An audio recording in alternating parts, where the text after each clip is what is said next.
Assalamualaikum warahmatullahi wabarakatuh. Yang selanjutnya, saya akan menjelaskan tentang Daulah Mamluk. Daulah Mamluk ini berdiri di Mesir setelah runtuhnya Daulah Abbasiyah. Penguasa pertamanya adalah Izzuddin Aibak At-Turkimani, yaitu dia lahir pada 648 Masehi Hijriah sampai 656 Hijriah.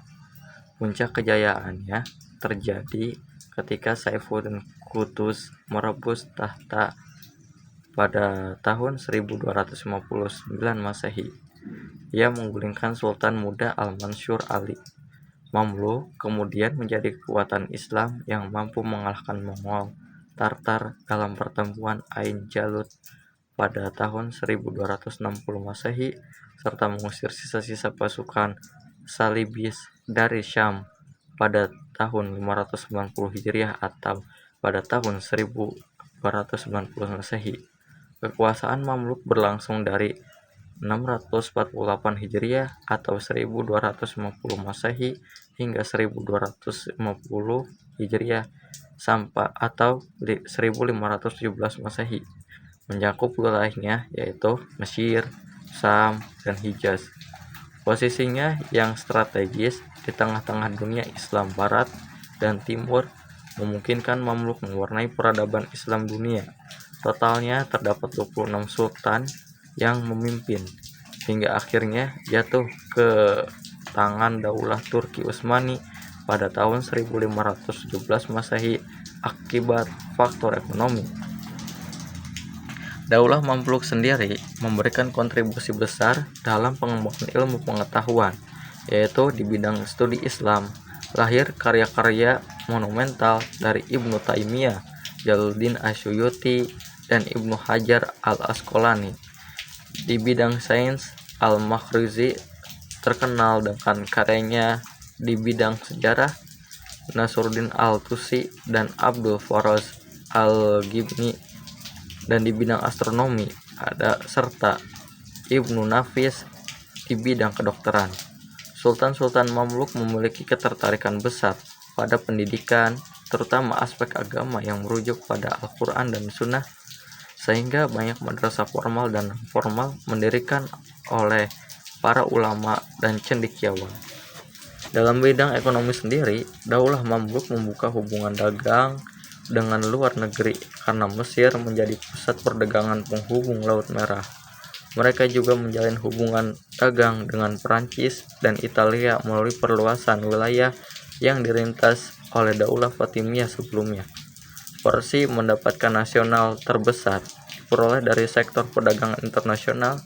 Selain itu, wakaf menjadi perhatian serius terutama pada masa Sultan Qaitbay yang memerintah pada 1468 sampai 1496 Masehi dan Sultan Kansuh Al-Ghoiri yaitu pada tahun 1501 hingga 1516 Masehi yang mewakafkan properti penting seperti tanah, madrasah, dan kamar mandi umum.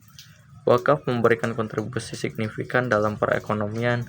Di bidang moneter, Mamluk juga mencetak fulus sebagai mata uang yang baru. Puncak kemerosotan ekonomi ini terjadi pada abad ke-15 Masehi, terutama paruh pertama. Mesir menghadapi krisis ekonomi parah akibat pemerintahan yang buruk, korupsi, dan bencana alam seperti banjir Nil atau kekeringan, wabah epidemi, dan penyakit tanaman. Krisis keuangan terutama berasal dari administrasi moneter yang tidak baik, berdampak buruk pada pinjaman tabungan, investasi, perdagangan, produksi, konsumsi, dan pertukaran dan kontribusi. Selanjutnya yaitu peran dalam Al-Makhrizi dalam kekuasaan Mamluk. Pada tahun 791 Hijriah, Sultan Barkuk mengangkat Al-Makhrizi sebagai mustahib, yaitu pengawasan pasar di Kairo selama 2 tahun.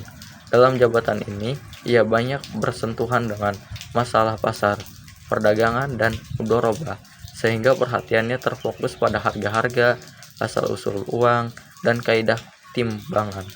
Pada tahun 1811 Hijriah, ia diangkat sebagai pelaksana administrasi wakaf di Kalanisia sekaligus bekerja di rumah sakit An-Nuri Damaskus, hadis di Madrasah Asyarifiyah dan Madrasah Iqbaliyah.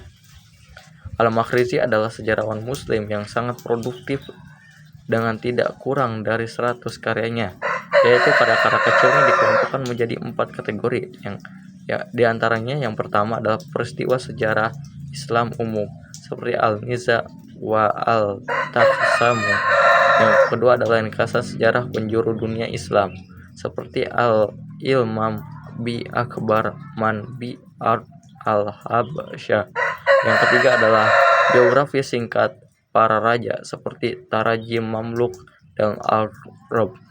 Yang keempat adalah buku lainnya, yaitu karya besarnya dikelompokkan menjadi 3 lagi. Yang pertama sejarah dunia Al-Akhbaran Al-Bashar. Yang kedua sejarah Islam umum Al-Duror Al-Mudiyah. Yang ketiga adalah sejarah Mesir pada masa Islam Nurtubi Al-Mawiz wa Al-Itibar Al-Khitana. Al-Makhrizi sendiri berada pada fase kedua sejarah pemurikan ekonomi Islam yang mulai menunjukkan penurunan inovasi intelektual. Corak pemikirannya cenderung positif tidak sekedar normatif. Dalam kitab Iksatul Ummah bi Kasyafil Gummah, ia mendefinisikan 3 faktor utama kemunduran Mesir. Yang pertama adalah suap di pos pemerintahan, kehakiman, dan administrasi. Yang kedua adalah biaya tanah dan produksi yang sangat tinggi, yaitu harga sewa naik 10 kali lipat. Yang ketiga adalah penurunan nilai mata uang dan persediaan fulus yang tidak dibatasi. Tipe pertama, inflasi natural. Akibat bencana yang sulit dihindari, saat bencana terjadi, bahan makanan dan hasil bumi langka. Harga membungkam tinggi, melebihi daya beli masyarakat, transaksi, dan kematian. Bahkan setelah bencana berlalu, harga tetap tinggi karena aktivitas produksi macet, persediaan seperti benih, padi tidak meningkat. Yang kedua adalah inflasi akibat kesalahan manusia yang disebabkan oleh 3 hal: korupsi dan administrasi buruk, pajak yang berlebihan, serta peningkatan sirkulasi mata uang yang tidak terkendali. Yang ketiga adalah bekerja sendiri-sendiri atau bersama-sama memicu inflasi.